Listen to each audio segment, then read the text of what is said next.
I definitely remember when I was not committed to my healing process and I was constantly engaging in things that were not well for me, and how I constantly had to deal with the consequences of my actions.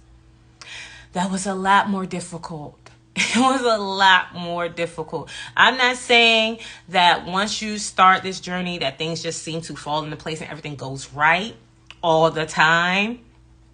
But I have like a 80% approval rating in the space of doing the healing work. I'll take the 80% of most of the things that I put my energy into turn out versus the whatever percentage of almost at least 80% of everything that I did in the past when I wasn't concerned about my wellness and wasn't concerned about the wellness of the people around me and wasn't concerned about the general wellness of the earth and the world and the people in it, where my life was in shambles 80% of the time. And I was constantly having trauma, compounding trauma, and working through traumatic situations, because that's the only thing I knew how to create in my space, because I wasn't aware of how I was the catalyst for all of the things that was showing up for me.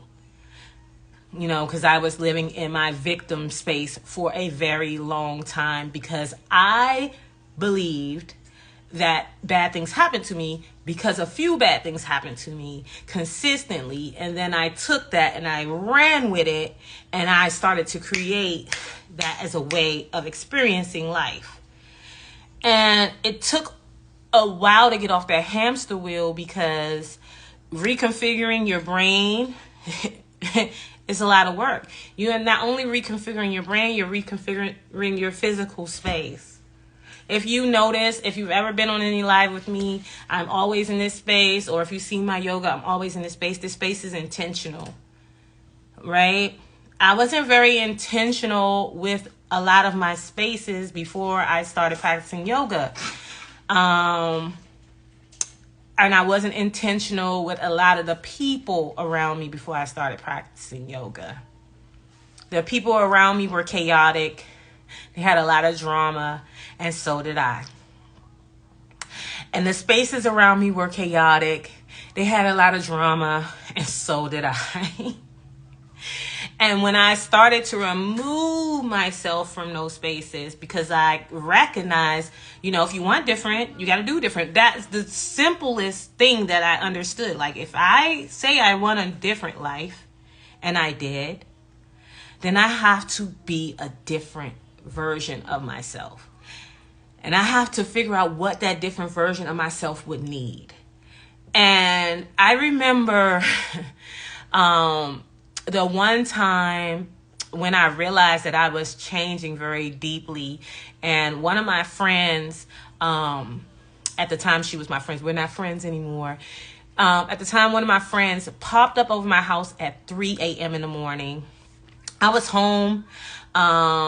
My kids were with my ex-husband, and I was home alone. And she called me. She was like, are you home? It was 3 a.m.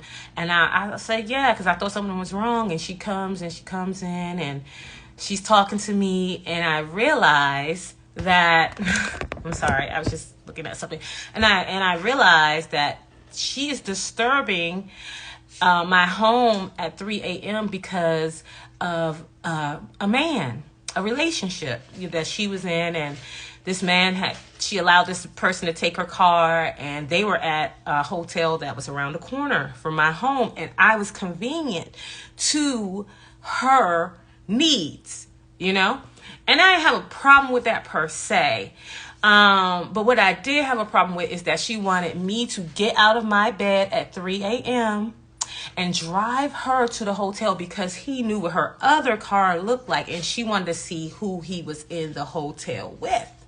And as I'm listening to this conversation, and I am decluttering, I am being, intentional in the way that I move through the world. I'm changing the way that I navigate the world. In the past, I would have did it because she's my friend and I didn't want her to be in pain. right? But at this point in my life, I'm just like, why would anyone in their right mind be awake at 3 a.m. worried about what somebody else is doing? It didn't make sense to me. Why? Because if someone breaks a commitment or a agreement that you have, then you stop engaging with them. You don't have to. I explained that to her. I was like, you don't even have to go and see if you know where they're at. You have it on your phone. Take a picture if you want. You can confront them or whatever. But in my head, it's like when they bring your car back, then you just, dismiss them and you go on with your life. Is it going to be painful or whatever? Sure, why not? You know what I mean? You were vulnerable. You allowed someone in your space. You were gave them access to you in a way. And, and she was like, no, I got to confront him. I got to do it. And I just could see that we were going to jail because I knew she wasn't going to just go knock on that door, see what she had to see and walk away. I knew she was going to act a whole fool out at 3 a.m. in Arundel County, Maryland, where the police like to lock people up. And I just knew that I did not have any energy for that. And so I told her that it was no way that I'm driving you to this hotel. If you want to do this, then you need to do it right and get me in some shit. You right? And I told her, I was like, I have 2 kids I'm responsible for. I can't be in jail. I'm going through a divorce at this time. Me and my ex-husband was not on good terms.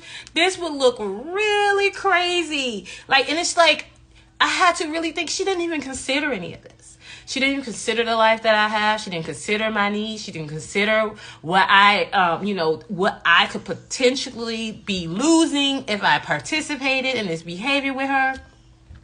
So I told her no, and she was... it was interesting. I told her no, and she was so angry with me. I can't believe you won't support me. This dude doing me wrong. That's not the word she used, but she was like, he doing me dirty, and he right here. You can help me, and da da da da. And I was just like, I'm sorry, sis. And I knew right then and there our relationship was over because I knew the way she was angry that when she left my house. She left my house about 5:30, 6 a.m. When she left my house that morning, that I would not see her again if I ever saw her again.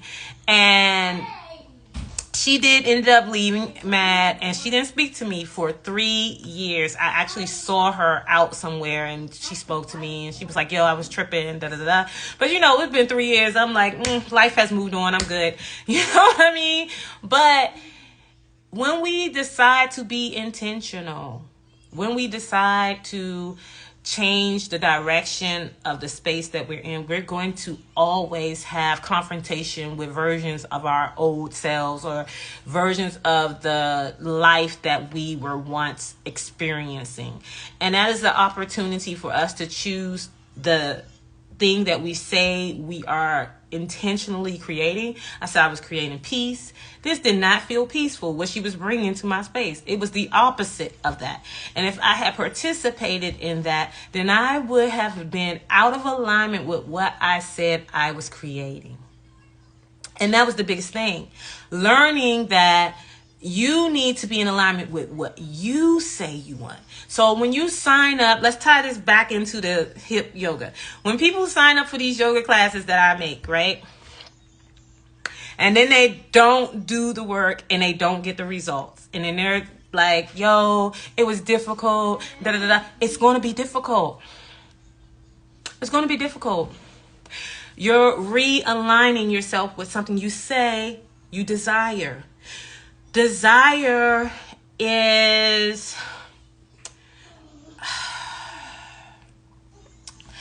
can be tricky because sometimes our desires are not in alignment with who we truly are. And sometimes our desires are in alignment with who we truly are. And those desires are easier to follow through on because all the pieces are there, right? And then sometimes our desires that are not so aligned with who we are, meaning either we got some work to get to this alignment or the desire is too far out of reach with who we are in the world. going to be a lot of work. That's going to be a lot of work. You're talking about two puzzle pieces that don't fit. You're talking about two puzzle pieces that don't fit. So there's going to have to be some molding. There's going to have to be some work done. So you're going to have some misfires. You're going to have some bumping up against the edges. You're going to have to do some structuring. You're going to have to do it until you get to the place where that desire and who you are lines up and it meets. And most of us are not authentic about the fact that our desires, though they may come from a well-meaning place, are not in alignment with who we actually are. I cannot say that I want to lose 30 pounds and then eat at a buffet every day. I can't. I mean, I can say it, but it's not. It's a misaligned.